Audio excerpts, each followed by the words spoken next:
অনুষ্ঠানে মারে এবং তিনি অনেক অশ্লীল কথা বলে ক্লাসের ভিতরে।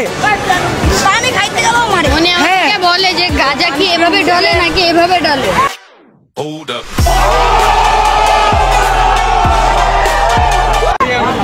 একজন শিক্ষক হয়ে শিক্ষার্থীদেরকে এভাবে কিভাবে শিখায় এগুলো? তিনি ট্যাগ না করলে কালকে আমরা ক্লাস করব না, স্কুলে তালা মারবো আমরা।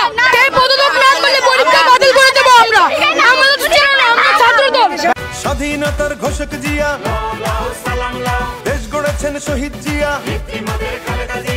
আমাকে একদিন এই ঘাড়ে এখানে মারছে, আমি 3 দিন জ্বরে উঠতে পারি নাই।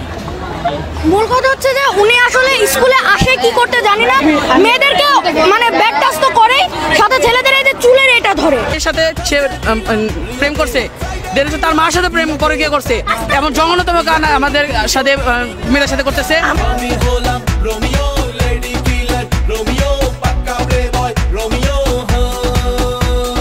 কথা বলে সে কোনোদিনও, প্রত্যেকটা মেয়ে বলছে কোনোদিন হাদিসের কথা বলে না, কিন্তু আজকে সে এখানে সে হাদিসের কথা বলে। টিচার হিসাবে একজন কলঙ্ক। পদত্যাগ যদি না করে তাহলে কি করবে?